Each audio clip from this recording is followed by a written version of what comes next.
કપાસના સારા ઉત્પાદન માટે ખેડૂત મિત્રો અનેક મુખ્ય પોષક તત્વો અને ગૌણ પોષક તત્વો કપાસના પાકમાં કપાસની છોડને અવસ્થાને ધ્યાનમાં રાખીને આપતા હોય છે. ઘણા બધા ખેડૂત મિત્રો નાઇટ્રોજનવાળા ખાતરોની સાથે મેગ્નેશિયમ સલ્ફેટ ખાતર મિક્સ કરીને આપતા હોય છે. ખેડૂત મિત્રો મેગ્નેશિયમ સલ્ફેટ ખાતર છે તે નાઇટ્રોજનવાળા કોઈ પણ ખાતર સાથે મિક્સ નથી કરી શકાતા અમારા અનુભવ પ્રમાણે. ખેડૂત મિત્રો મેગ્નેશિયમ સલ્ફેટ ખાતર સાથે તમે નાઇટ્રોજન 46%, યુરિયા ખાતર મિક્સ કરવા જશો એટલે પાણી છે તે વળવા માંડશે. ટૂંકમાં મિક્સ નથી થઈ શકતું તે પરિસ્થિતિ બતાવે છે.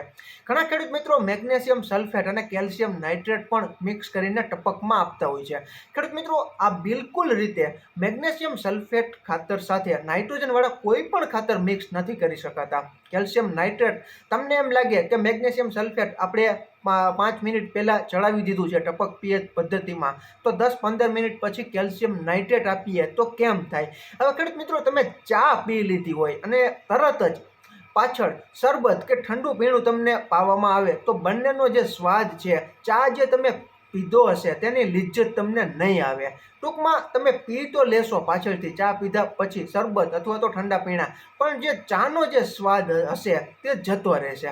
આવી જ રીતે તમે જે ખાતર મેગ્નેશિયમ સલ્ફેટ ટપક પિયત પદ્ધતિમાં આપી દીધું છે અને 5-10 મિનિટ પછી જ કેલ્શિયમ નાઇટ્રેટ તમે આપવા જશો તો છોડ છે તે લઈ નહીં શકે, કારણ કે બંનેની જે એક્ટિવિટી છે તે રિએક્શન પ્રકારની છે. મેગ્નેશિયમ સલ્ફેટ અને કેલ્શિયમ નાઇટ્રેટ ખાતર જમીનમાં પણ મિક્સ થાય તો પણ જે પોતાનો જે કેમિકલ સંરચના છે, જે રિએક્શનની જે પ્રક્રિયા છે તે થવાની જ છે. એટલે આપણે જે ખેતી ખર્ચ કરેલો છે તે એળે જશે અને કપાસના છોડને બંનેમાંથી એકેય પોષક તત્વો નહીં મળી શકે તેવું અમારું માનવું છે. કારણ કે આ જે કેમિકલ રિએક્શન બેઝ પ્રક્રિયા જમીનમાં પણ બંને પોષક તત્વોવાળા ખાતરો ભેગા થાય તો પોતાનો ભાગ છે તે ચોક્કસ ભજવવાના જ છે. એટલા માટે શક્ય હોય તો ખેડૂત મિત્રો આજે તમે મેગ્નેશિયમ સલ્ફેટ ખાતર આપેલું હોય અને 1-2 દિવસ પછી તમે ટપક પિયત પદ્ધતિમાં કેલ્શિયમ નાઇટ્રેટ ખાતર આપો તો વાંધો ન આવે, પરંતુ એક જ દિવસમાં એક સાથે આ બંને ખાતરો ક્યારેય તમારે મિક્સ કરીને આપવા ન જોઈએ.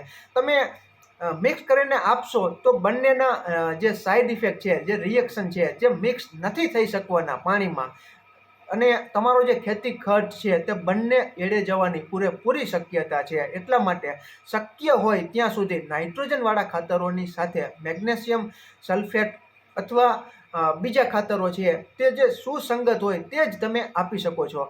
મેગ્નેશિયમ સલ્ફેટ ખાતર સાથે નાઇટ્રોજનવાળા ખાતરો આપવાનું હંમેશા ટાળવું જોઈએ તેવું અમારું અંગત માનવું છે. બાકી તમારી રીતે તમે જે તે નિર્ણયો લઈને કપાસના પાકમાં સારું ઉત્પાદન લેવા માટે કયા પોષક તત્વવાળા ખાતરો તમે આપી રહ્યા છો, તેની સાથે કયું ખાતર મિક્સ કરી રહ્યા છો, તેની માહિતી પણ કોમેન્ટમાં તમે જણાવી શકો છો. ખેડૂત મિત્રો આ સંપૂર્ણ માહિતી મારા પોતાના અનુભવ આધારિત હતી. અમારી આ જ માહિતી મુજબ ચાલવું કે ન ચાલવું તેનું કોઈ દબાણ નથી.